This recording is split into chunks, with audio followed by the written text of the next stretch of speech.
Some lessons are best learned with a little dirt. The morning my wife Tracy told me we should just be friends, I was buttering toast in our pristine kitchen, watching her apply lipstick she'd never worn for me. The words hit like a slap, but I kept my face neutral. 22 years of marriage, and she wanted to downgrade us to friendship status. Friends, I repeated, setting down the butter knife with deliberate care. That's an interesting choice of words, Tracy. She had the decency to look uncomfortable, smoothing her powers suit. The navy one she saved for important client meetings. I just think we need some space, David. We've grown apart. Space, right? The kind of space that included coming home at midnight smelling like cologne I'd never worn, and the mysterious gym membership she'd suddenly acquired. I'd found the key fob in my own car yesterday, wedged between the seats like a breadcrumb trail she'd forgotten to clean up. Friends, it is, I said, forcing a smile that felt like broken glass. I've always been good at friendship. The relief on her face was almost insulting. She grabbed her coffee, black, no sugar, part of her new health kick, and headed for the door. I'm showing the Morrison property today. Don't wait up. After her BMW disappeared down our tree-lined street, I sat in the silence of our suburban tomb and laughed. I actually laughed because Tracy had just handed me the perfect tool and she was too stupid to realize it. If we were friends now, I'd treat her exactly like I treated all my friends. No more romantic dinners, no more thoughtful gifts, no more putting her needs first. Friends get practical presents. Friends split checks. Friends don't prioritize each other's feelings over their own convenience. I pulled out my phone and cancelled the anniversary dinner reservation I'd made at Romano's, her favorite restaurant. Then I called Eddie, who owned Murphy's Bar downtown. Dave, what's the word, brother? I need a favor, Eddie.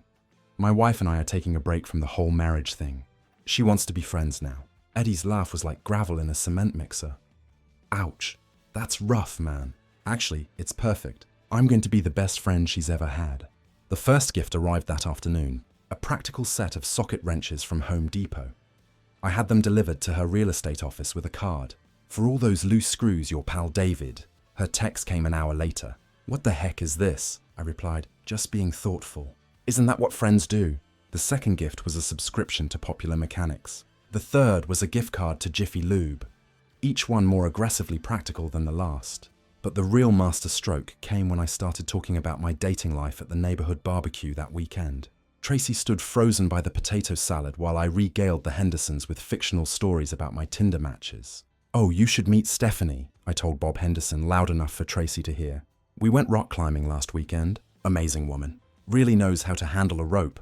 Tracy's knuckles went white around her wine glass. That night, she cornered me in the kitchen. What are you doing, David? Living my best life, I said, loading the dishwasher. Isn't that what friends want for each other? Happiness? This isn't what I meant. Oh, but it is exactly what you meant. I closed the dishwasher door with a satisfying click. You wanted friendship. Well, congratulations, Tracy, you got it. The cracks in her composure were starting to show, but I wasn't done. Not even close. Because I'd done some digging, and the cologne in my car wasn't the only clue she'd left behind. There were credit card charges at restaurants I'd never been to, mysterious client meetings that lasted until midnight, and a sudden interest in yoga classes that didn't appear on any gym schedule I could find. My wife was cheating, and she thought she could manage me like one of her real estate deals. Smooth talk and misdirection until the papers were signed and I was out on the curb. But Tracy had made one crucial mistake. She'd underestimated exactly how good I could be at playing the friendship game. And the game was just getting started. 3 weeks into our friendship, I'd mastered the art of calculated thoughtfulness. Tracy was unraveling like a cheap sweater, and I was just getting warmed up. The breakthrough came when I volunteered to help with her open house at the Morrison property, a sprawling colonial that screamed, "Look how successful I am." Tracy couldn't refuse without seeming unreasonable. After all, friends help friends, right? I arrived early, armed with a box of practical supplies. Paper towels, toilet paper, and industrial-strength air fresheners, the kind of gifts a good friend would bring. What is all this? Tracy hissed as I unloaded the box in the marble foyer. Emergency supplies, I said cheerfully. You never know when someone might have an accident during a showing. I'm just being prepared. Her face cycled through several shades of red. David, please just try to be normal today. I am being normal. This is how I treat all my friends. That's when I saw him. Rick Donovan, leaning against his silver BMW like he owned the place. Mid-40s gym tan, the kind of guy who wore cologne to the grocery store. He was talking on his phone, gesturing with his free hand like he was conducting an orchestra. Rick worked at Premier Motors, selling overpriced cars to people with more money than sense. I'd seen his picture in Tracy's phone, a client contact she claimed, though I'd never heard her mention selling him a house. Rick. Tracy's voice pitched higher, the way it did when she was nervous. You made it. He pocketed his phone and flashed a smile full of capped teeth. Wouldn't miss it, beautiful. This place is exactly what I'm looking for. Beautiful. Not exactly the way you address your real estate agent. I stepped forward, extending my hand. You must be Rick. I'm David, Tracy's friend. The word friend hit Tracy like a physical blow, but Rick just pumped my hand with the enthusiasm of a used car salesman. Great to meet you, Dave. Tracy's told me so much about you. All good things, I hope, I said, studying his face. Though, knowing Tracy, she probably mentioned my hobbies. I'm really into photography these days. Candid shots mostly. You'd be amazed what people do when they think nobody's watching. Rick's smile faltered for just a second. Bingo.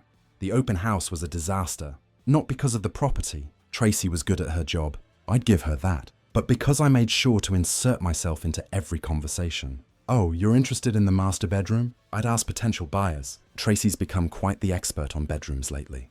She's been doing a lot of research. Very hands-on approach. By noon, Tracy was ready to homicide me.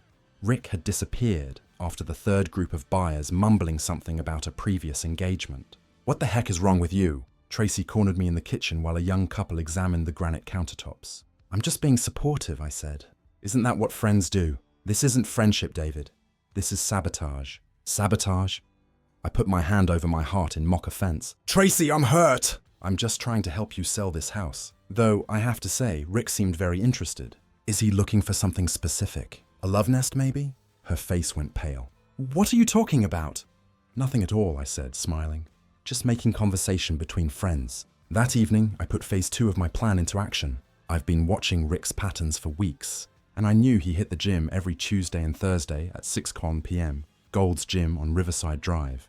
The same gym where Tracy had suddenly started her fitness journey. I waited in the parking lot until Rick emerged, sweaty and smug, checking his phone as he walked to his BMW.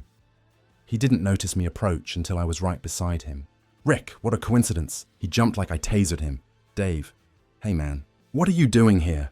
Same as you, I imagine. Staying in shape. I gestured to his car. Nice ride. Business must be good. Can't complain. He fumbled with his keys, clearly wanting to escape. You know, I've been thinking about getting a new car. Maybe something with a bigger back seat, more room for activities. Think you could help me out? Rick's hand stilled on the door handle. What kind of activities? Oh, you know, photography equipment. I told you I was into candid shots, right? I've got some great ones from last week. Very artistic, very revealing. I pulled out my phone and showed him a photo I'd taken through the gym's window. Rick and Tracy on adjacent treadmills, leaning close together, her hand on his arm, innocent enough to anyone else. But Rick knew the context. That's a nice shot, don't you think? Great composition. I'm thinking of entering it in a contest. Maybe sending it to the local paper. They love human interest stories. Rick's face drained of color. Look, Dave, I think there might be some misunderstanding. Oh, I understand perfectly. I pocketed the phone. The question is, what are you going to do about it? What do you want from you? Nothing. From my friend Tracy? Well, that's between friends. I walked away, leaving Rick standing beside his BMW like a statue. But I wasn't done with him. Not by a long shot. The next morning, I put my plan into action. Rick's car was still in the gym parking lot. Apparently, he'd decided to work out his stress with an extra session. Perfect. I'd brought supplies, a bottle of corn oil, a funnel, and a small drill. It took me less than 5 minutes to drain his oil and refill the engine with corn oil. Then I used the drill to put a tiny hole in his radiator hose. Nothing dramatic, just enough to cause problems. The final touch was the trunk. I'd brought a case of cat food, the cheap, smelly kind, and dumped it all over his leather interior. Then I left a note for your little pet, a true friend. Rick's screams echoed across the parking lot when he discovered the mess. But the real show started when he tried to drive home. The car made it exactly 3 blocks before seizing up in a cloud of smoke right in front of the police station. I watched from Murphy's bar across the street, sipping a beer and enjoying the show. Eddie slid into the booth beside me. That's some serious payback, brother. I don't know what you mean, I said innocently. I'm just a concerned friend watching out for the neighborhood. Sure you are. Eddie clinked his bottle against mine. So what's next? I smiled, thinking of Tracy's face when she got Rick's panicked phone call. Next, I think it's time to have a heart-to-heart with my wife. Friend to friend, of course. The game was escalating, and Tracy was about to learn that I played for keeps. Tracy's meltdown started at exactly 11:47 p.m. I know because I was watching the clock, waiting for Rick's panicked call to reach her. When her phone buzzed, I pretended to be asleep, listening through half-closed eyes as she whispered frantically into the receiver. "What do you mean your car is totaled? How does an engine just explode?" I bit back a smile. Corn oil was a beautiful thing. "No, you can't come here. David's home." David's awake too, I thought, but I kept my breathing steady. She hung up and stared at the ceiling for 20 minutes before creeping downstairs. I gave her 5 minutes, then followed, finding her in the kitchen with a glass of wine and her laptop open. "Trouble sleeping?" I asked, making her jump. "Just work stuff?" she said, slamming the laptop shut. "At midnight, Tracy, you work too hard. Maybe you should take a vacation. I hear Rick's got some free time now. Car troubles and all." Her wine glass froze halfway to her lips. "How do you know about Rick's car?" Small town big gossip. "Eddie mentioned it at the bar. Apparently some kind of engine failure. Weird how these things happen. David." Her voice was steady, but her hands shook. "What did you do?" "Me? I've been home all evening. Ask the neighbors. They saw me watering the lawn at sunset. Though I have to say, as your friend, I'm concerned about the company you're keeping. This Rick character seems to have a lot of bad luck lately."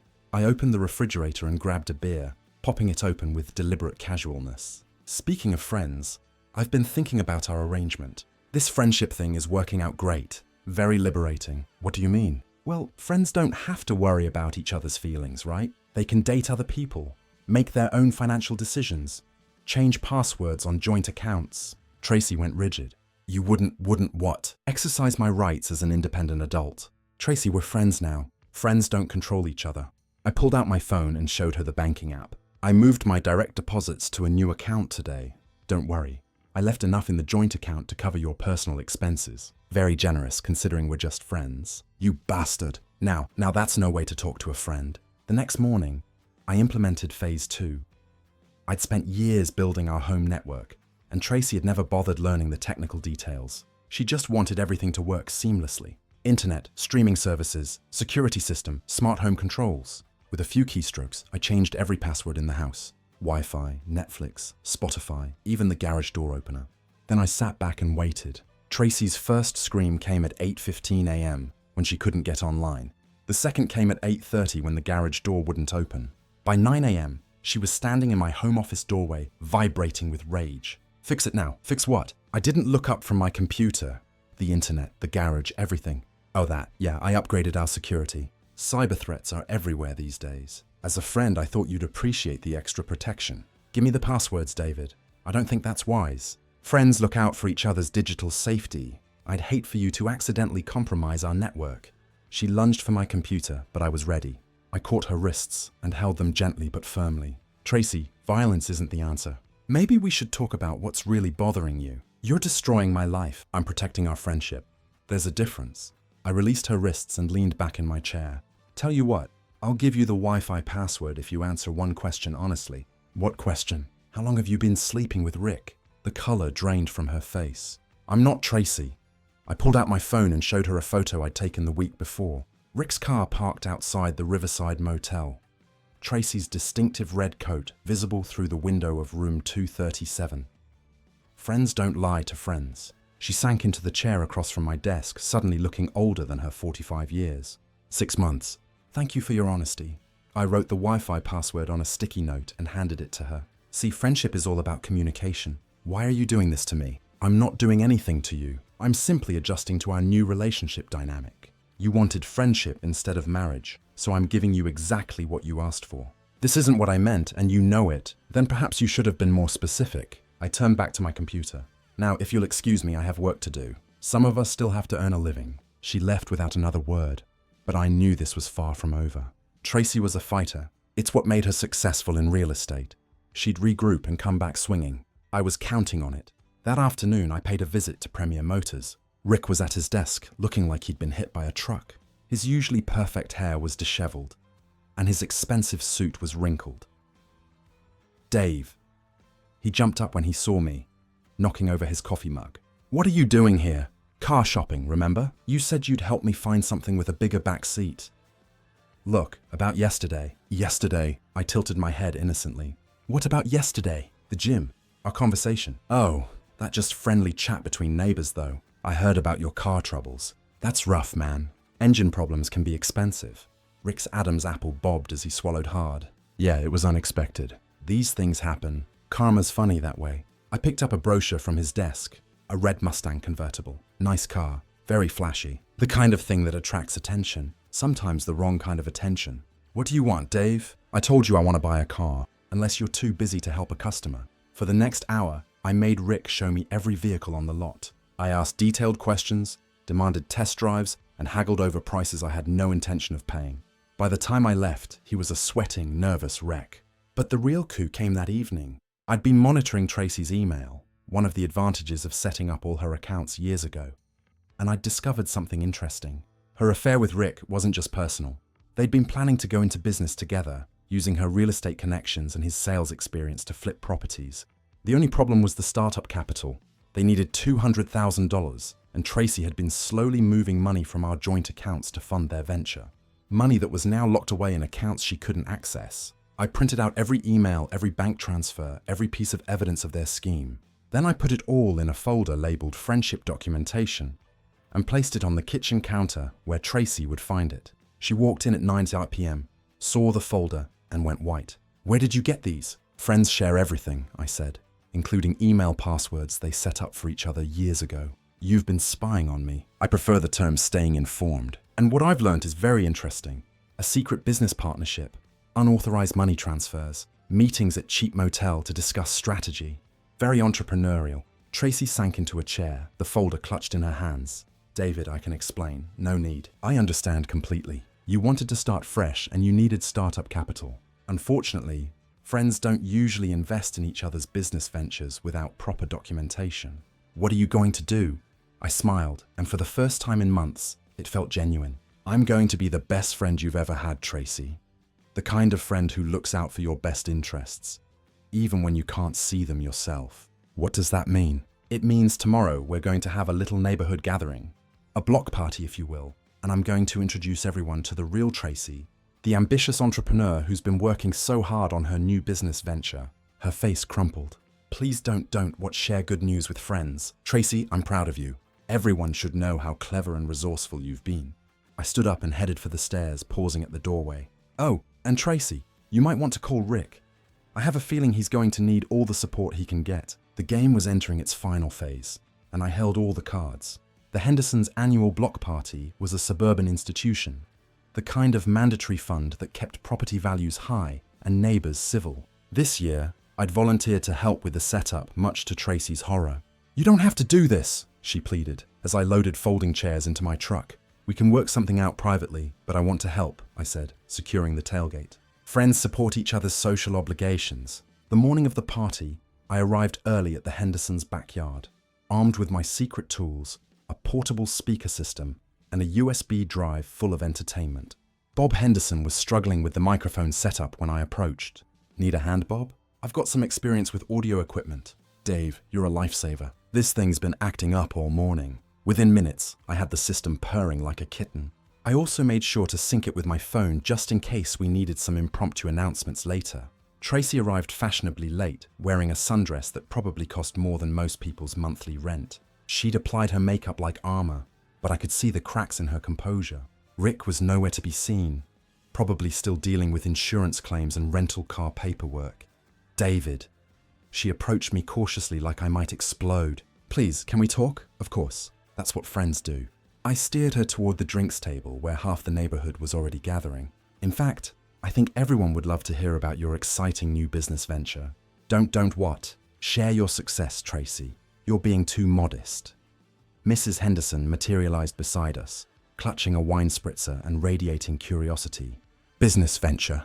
How exciting. Tell us everything, Tracy. Tracy's smile looked like it had been carved with a dull knife. It's really not that interesting. Oh, but it is, I interrupted. Tracy's been working on a property development partnership. Very innovative approach. She's been conducting meetings at the most unusual locations, motel, parking lots, even the gym, really thinking outside the box. Mrs. Henderson's eyebrows climbed toward her hairline. Motel, market research, Tracy said quickly. We were evaluating potential properties for renovation.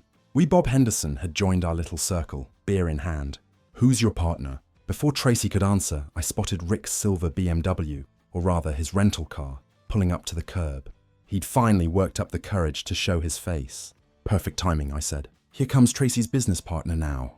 Rick approached our group with the enthusiasm of a man walking to his execution. His usual swagger was gone, replaced by the nervous energy of someone who knew the walls were closing in. Rick, I called out, waving him over. We were just talking about your business partnership with Tracy. Everyone's very interested in the details. Business partnership? Mrs. Henderson's voice could have cut glass. I thought you said he was just a client, Tracy.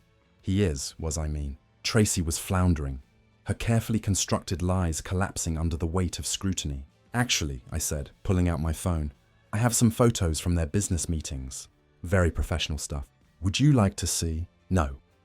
Tracy and Rick spoke in unison, which only made everyone more curious. I scrolled through my phone, showing the crowd carefully selected images. Rick and Tracy at the motel sharing intimate conversations at the gym, holding hands in his car. Nothing explicit, but incriminating in context. These are beautiful, candid shots, I said. Really captures the partnership dynamic. Oh my, Mrs. Henderson whispered, studying the photos. This looks very collaborative. More neighbors had gathered, drawn by the scent of drama like sharks to blood. I could see Tracy's reputation crumbling in real time as whispers spread through the crowd. I think there's been a misunderstanding, Rick said, his voice cracking. Tracy and I were just what? I asked. Just business partners, just friends, just lovers planning to steal my money and start a new life together? The crowd gasped. Tracy's face went from pale to green. David, please. Please what? Please keep your secrets. Please pretend I don't know about the money transfers, the forged documents, the elaborate scheme to fund your little love nest. I pulled out the folder of evidence and began reading from the printed emails. Rick, darling, I've moved another $50,000 from the joint account. David's so clueless about finances he'll never notice. Stop, Tracy whispered.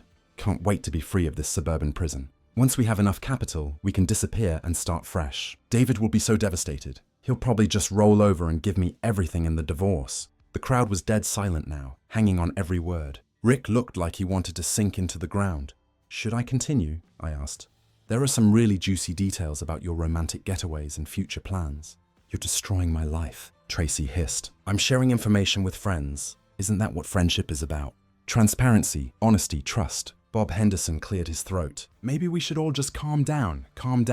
I laughed, and it sounded slightly unhinged even to my own ears. Bob, my wife has been systematically stealing my money to fund an affair with a used car salesman. She wanted to be friends instead of spouses, so I'm treating her exactly like I'd treat any friend who betrayed me. I walked over to the microphone system and tapped it twice.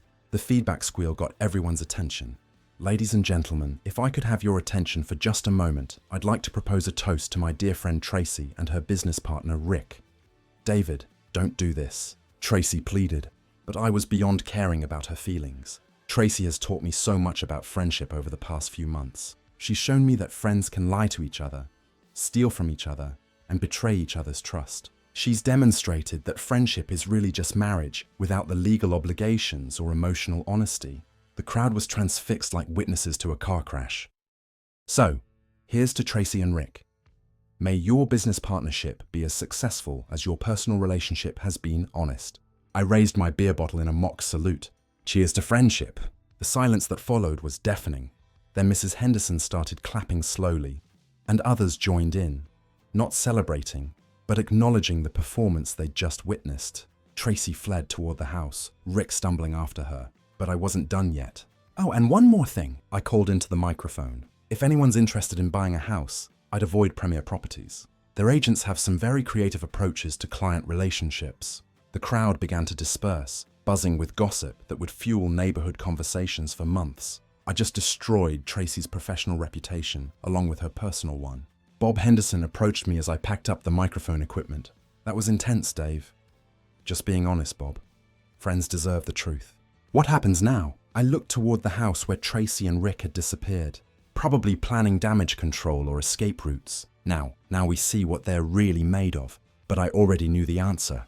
They were made of lies, greed, and cowardice. And I was about to prove it. The aftermath of the block party was swift and brutal. By Monday morning, Tracy's real estate office had received 3 calls from potential clients cancelling their appointments. By Tuesday, her boss Janet was asking uncomfortable questions about her client relationship protocols. I watched it all unfold from my home office, monitoring the fallout like a general surveying a battlefield.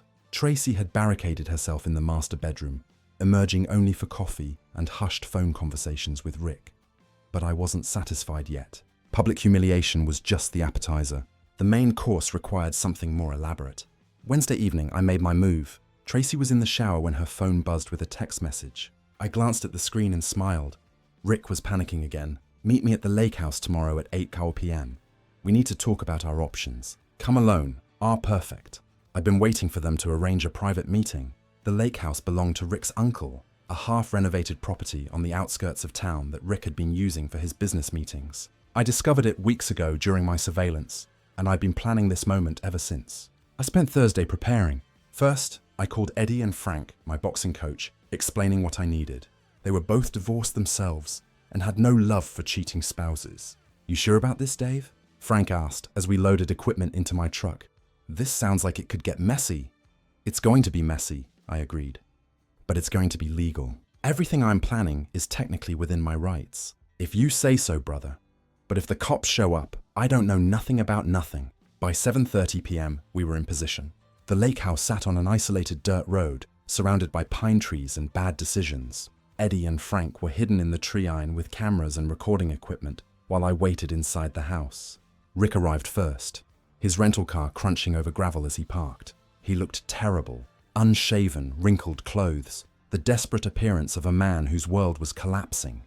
Tracy's BMW appeared 10 minutes later. She emerged wearing dark sunglasses and a baseball cap like a celebrity avoiding paparazzi. They met on the front porch, speaking in urgent whispers before entering the house. I gave them 5 minutes to get comfortable, then made my entrance. Well, look what we have here. A business meeting. They spun around like guilty teenagers. Rick's face went white while Tracy's jaw tightened with familiar stubbornness. David, what are you doing here? Same thing you are, I imagine. Having a friendly conversation about the future, I walked into the living room, noting the scattered papers on the coffee table, bank statements, property deeds, what looked like plane tickets. Planning a trip? How exciting. Where are we going? Rick found his voice, though it cracked like a teenager's. Dave, this doesn't involve you. Doesn't involve me, I laughed, picking up one of the bank statements. Rick, this is my money you're planning to travel with. That makes it very much my business. Tracy stepped forward, trying to regain control. David, we can work this out. Divide everything fairly. Fairly, I interrupted. You mean like how you fairly informed me about your affair? Or how you fairly asked permission before stealing $200,000? It's not stealing. It's marital property. Was marital property past tense? I pulled out my phone and showed them the screen. As of this morning, I filed for legal separation. Emergency motion to freeze all joint assets pending investigation of financial irregularities. Tracy's face crumpled. You can't do that. I just did. My lawyer says it's a slam dunk case. Unauthorized transfers, hidden accounts, evidence of adultery. The judge was very sympathetic. Rick was edging toward the door, but I blocked his path. Where are you going, Rick? We're just getting to the good part. I don't want any trouble, Dave. Too late for that. I grabbed his shirt and shoved him against the wall. Not hard enough to injure him, but hard enough to make my point. You want to know what trouble looks like? Trouble is having your car vandalized in front of the police station. Trouble is having your boss find out you've been using company time to screw married clients. How do you know about your boss? Simple. I called him. Told him I was considering buying a car, but I'd heard some concerning rumors about your professionalism. He was very interested in hearing the details. Rick's knees buckled. You're destroying my life. I'm protecting my interests? There's a difference. I released him and turned to Tracy, who was clutching the back of a chair like a lifeline. Now, let's talk about our friendship, Tracy, because friends don't steal from each other. Friends don't lie to each other, and friends definitely don't plan to run away to Mexico together using stolen money. Mexico. She looked genuinely confused. I held up the plane tickets Rick had been trying to hide. Cancun. 2 tickets departing Saturday morning.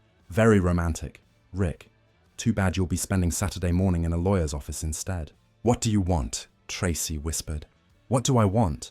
I walked to the window, looking out at the dark lake. I want you to understand what you've done. I want you to feel what I felt when I realized my wife of 22 years thought I was too stupid to notice her affair. I turned back to face them, and something in my expression made them both step backward. I want you to know that every move you've made, every secret meeting, every lie you've told, I've been watching. I've been recording. I've been planning. I pulled out a small digital recorder and placed it on the coffee table. This device has been in Tracy's purse for 3 weeks. It's recorded every conversation you've had about me, about the money, about your plans to disappear. Very illuminating stuff. Tracy grabbed her purse and dumped it out, finding the small recording device among her belongings. That's illegal. Actually, it's not marital property. Remember, I have every right to track my own belongings. And since the purse was purchased with joint funds, Rick was hyperventilating now. What are you going to do with the recordings? That depends on what you're going to do for me. I sat down in the chair across from them, suddenly calm. Here's what's going to happen, Rick. You're going to write a detailed confession about your affair with Tracy and your plan to steal my money. You're going to sign it, date it, and give me 3 copies. And if I don't, then I release the recordings to your boss, your ex-wife, and the local newspaper. Your choice. Rick's hands shook as he reached for a pen. Tracy, you're going to sign a quitclaim deed, transferring your interest in our house to me. You're also going to provide a complete accounting of every penny you've moved from our joint accounts. I won't do it. Then I'll see you in divorce court, where a judge will hear these recordings and decide how to split our assets. Spoiler alert, adultery and theft don't play well with family court judges. For the next hour, I watched them sign document after document, each signature another nail in the coffin of their scheme. When it was finished, I gathered the papers and headed for the door. Where are you going? Tracy called.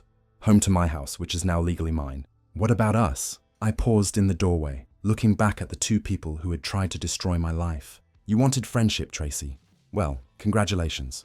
You've got it. You and Rick can be friends together, broke and unemployed, and facing fraud charges. Fraud charges? Did I forget to mention? Forging signatures on bank documents is a felony. The district attorney is very interested in your case. I walked out into the night air, leaving them to contemplate their future. Eddie and Frank emerged from the trees, grinning like wolves. Did you get everything? I asked. Every word, Eddie confirmed. That was beautiful, Dave. Absolutely beautiful. As we drove away, I felt something I hadn't experienced in months. Peace. The game was over, and I had won completely. Tracy would face criminal charges for the forged documents. Rick would lose his job and probably his freedom. Their dreams of a new life together had died in that lake house. Along with any illusion that they could outsmart me, I'd kept my promise to be Tracy's friend.